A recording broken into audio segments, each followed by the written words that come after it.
Hey, my fellow multidimensionals. Aisha Love, founder of Multidimensional You.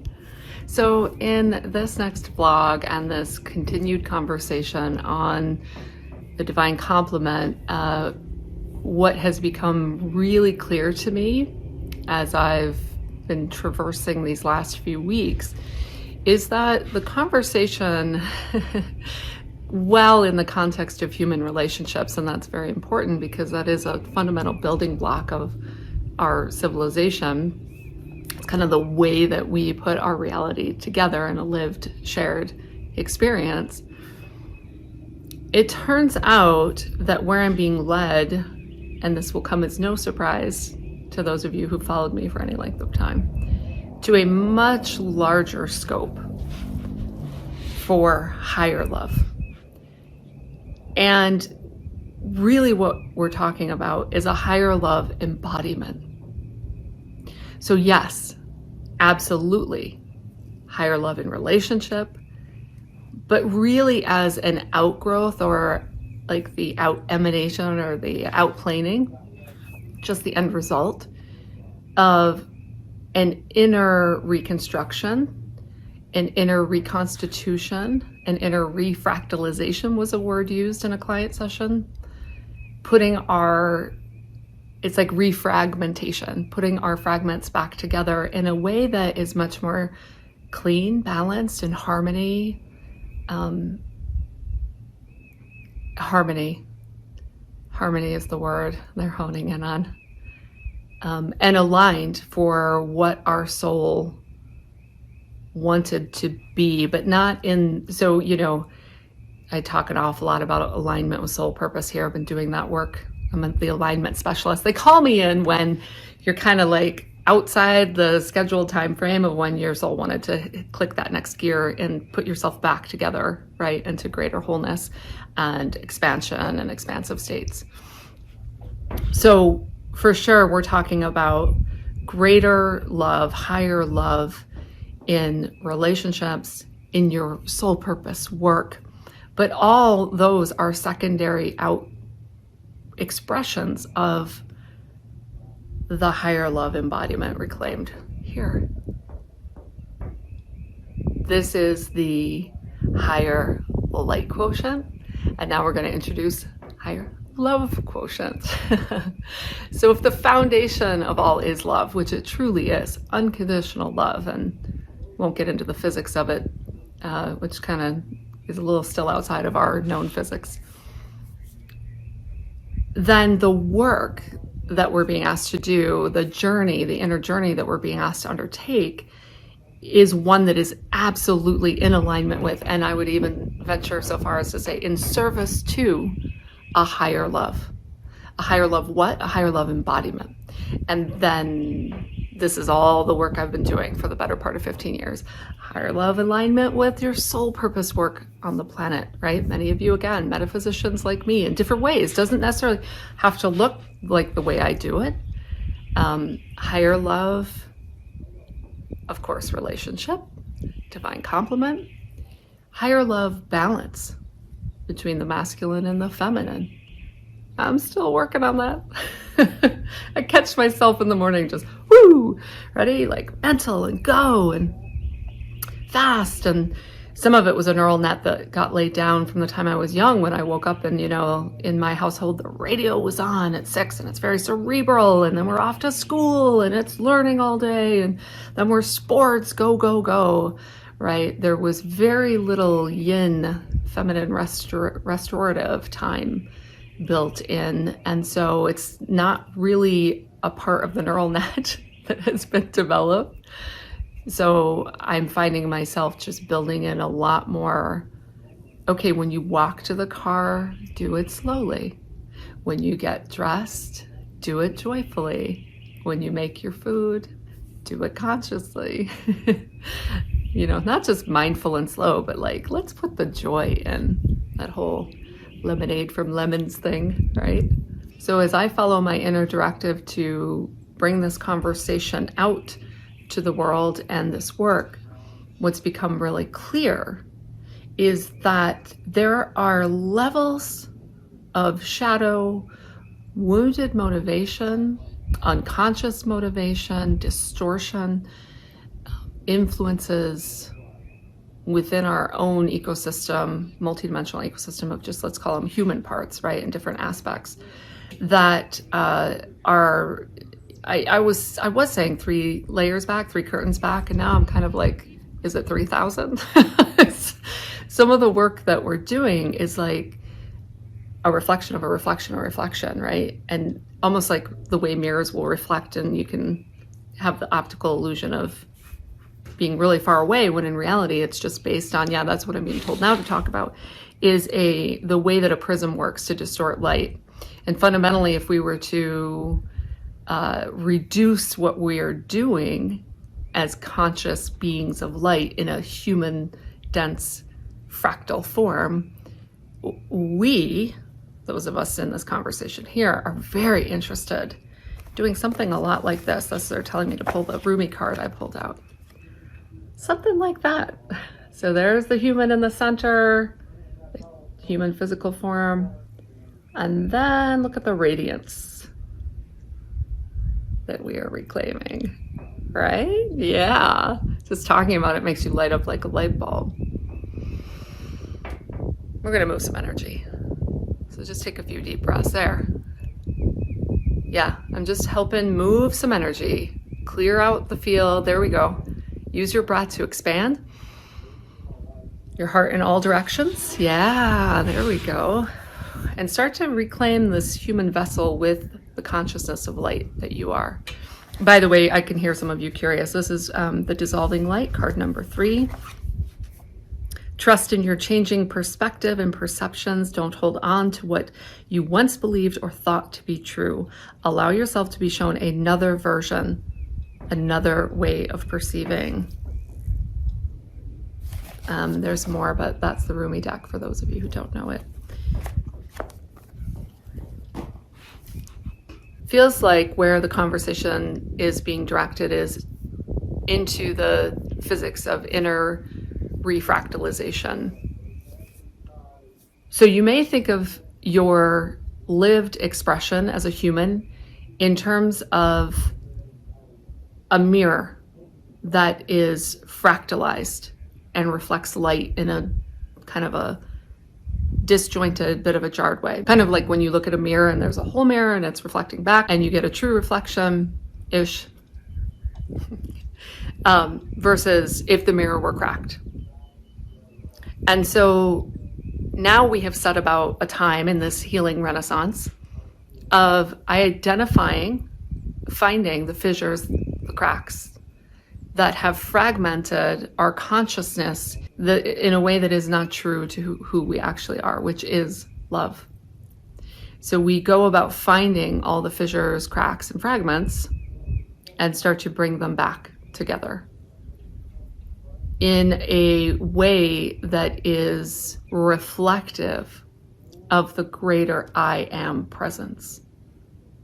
And as those words are spoken, I can feel my own embodiment shift, because it's like a recall, like, oh, correct. That is who we are. And then we can drop that and contract and fractalize into traits and character attributes and ways of expressing, and then come back into the greater I am, where no words need to be spoken because the presence emanation speaks for itself. And they're asking us to play around with this. So you'll catch yourself throughout the day in character, and then the invitation is to drop the character. Now in mindfulness work, this is just becoming the observer, but they're saying, no, it's more than that. You're inviting your greater I am light consciousness presence of love, the great love.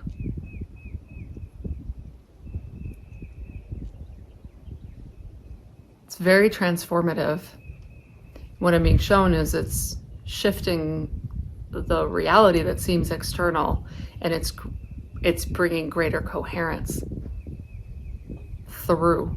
So I want to break this down a little bit more so you're really clear on what we're talking about, because I've had the privilege of the last year, there's the barred owl, of working with some amazing evolutionaries in a very intensive way. And I've come to realize that this is the only way I want to work going forward, is a couple hours every week.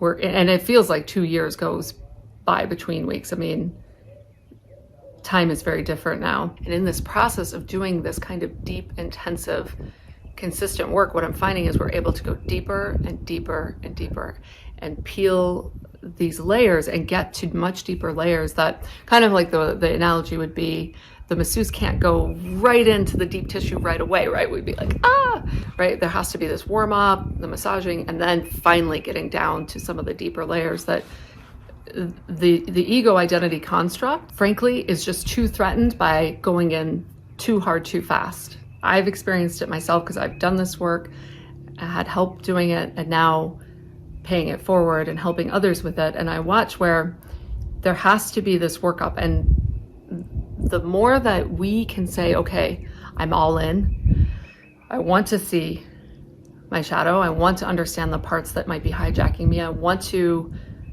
find out what's back there, 30 layers back perhaps, that may be influencing me in ways that I didn't even recognize. And simply setting this intention invites in a new level of awareness. Guaranteed, the ego identity construct will put up a struggle here or there. It will deflect, defend, justify. It's trying to protect, right?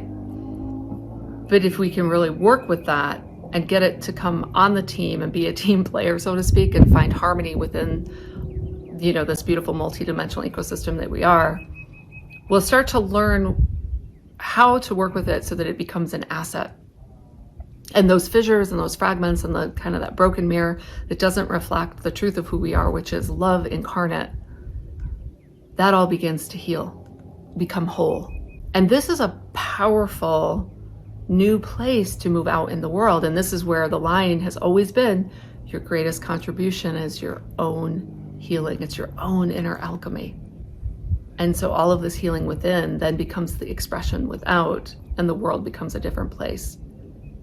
So the work, if you will, or the play, you can make it play, of claiming a higher love embodiment, it is the work of beginning to see yourself very differently. It is the work of beginning to change your self-perception.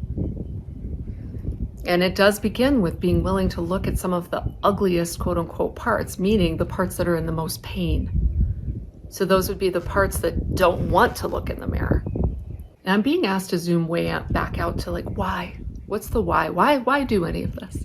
Why do we want to claim higher love embodiment? Those of us in this conversation are interested in creating heaven on earth, creating a better world.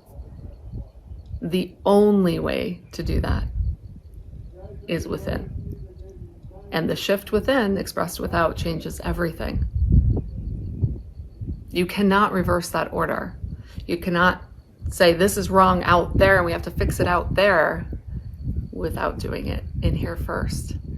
In fact, I'm being told right now it is the most leveraged approach because it's almost like the math completely changes. You're changing the formula, the equation completely. It really is a privilege to get to do this. From a soul perspective, to be able to come into this level of density, wake up. It's not enough to wake up, right? We wake up and kind of realize, whoa, I'm a soul having a human experience. Now what?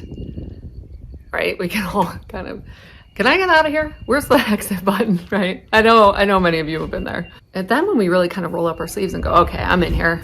I'm strapped in for the ride. I'm not getting off the roller coaster. So how are we going to do this ride? And what would it be like to reverse engineer this beautiful place that we're all working towards from this place we are now, and see what is that gap? So if we want harmony and constructive conflict resolution and a new level of consciousness in relationships, then all of that work is here. And I'll point to my high heart, right? What is being referenced here from our own internal wisdom rather than just up here?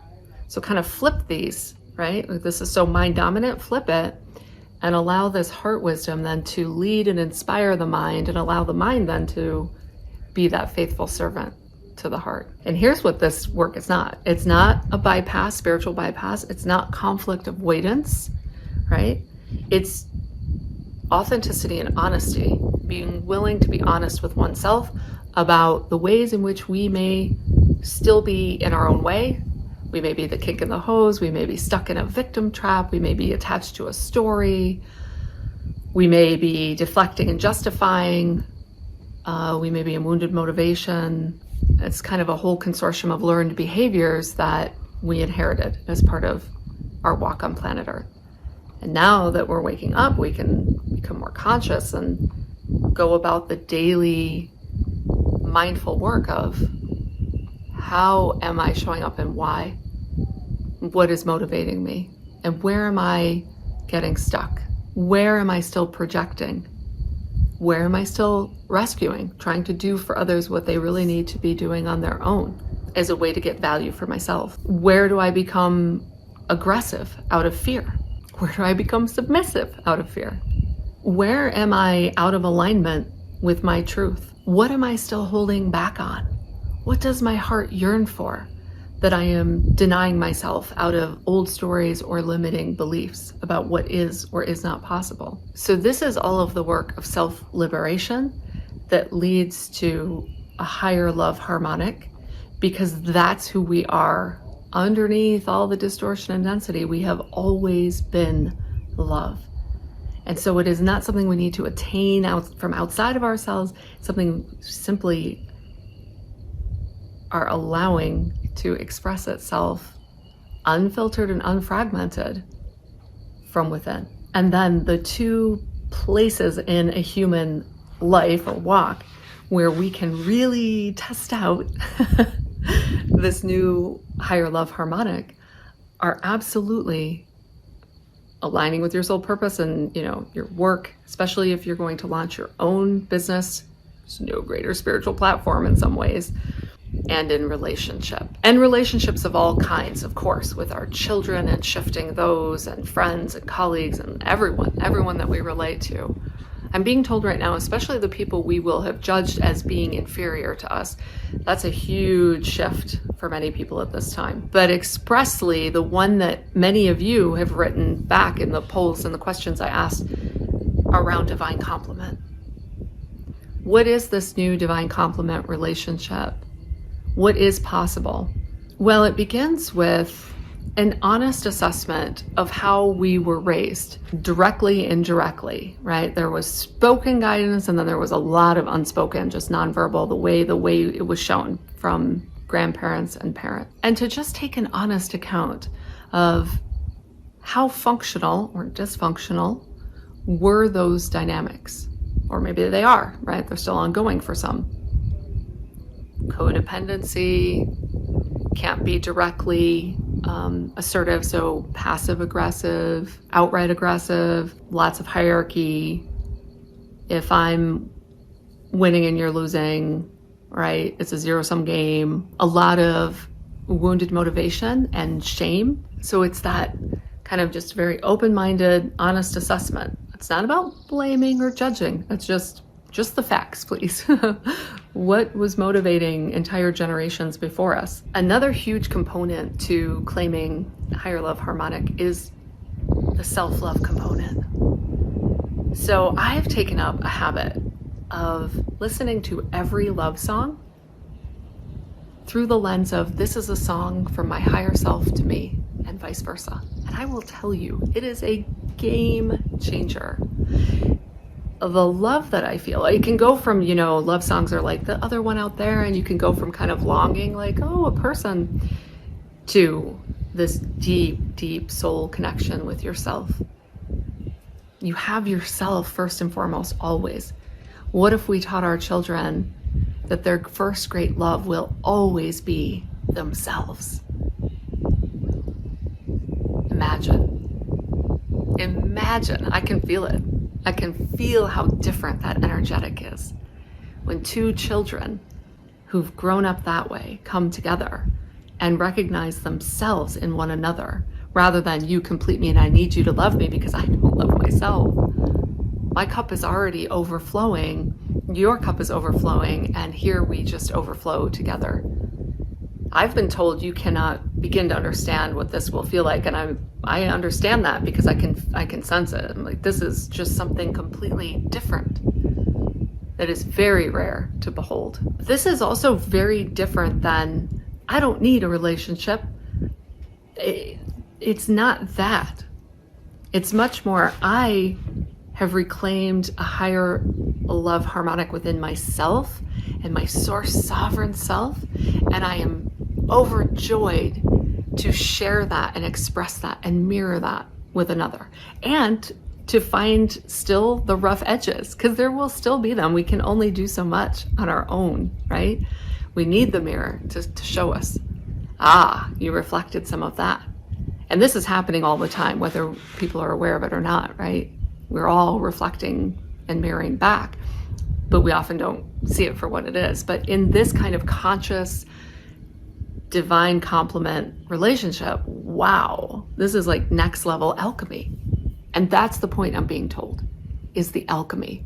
So if the big why of what we're all doing here as souls is to alchemize fear, density, distortion, all the stuff back into love, what an amazing experience, joint experience of that, to do that with another human being. I'm being shown and told it is about the most sacred work that you can undertake. It's kind of the next level and the outgrowth again of the sacred alchemy within yourself. And it's an extension of that. So I do just want to speak to some of the energy I felt in some of the responses of, nope, soulmate, don't need that. Lovingly, I'm just going to point out the armory, the defense, the fortification, the self-protection. And that's not a higher love harmonic. It's not a higher love embodiment, right? So the walls come down and you are available to receive and give and be in that flow, in that exchange. And all the limiting beliefs that you might have about the possibility of that level of relationship, you're being invited right now just to see it for what it is, which is self-protection. And that's okay. But let's be honest about what it is. Yeah, as we talk about that, I can feel some of that melting for some of you. Back of the heart, solar plexus just opened up.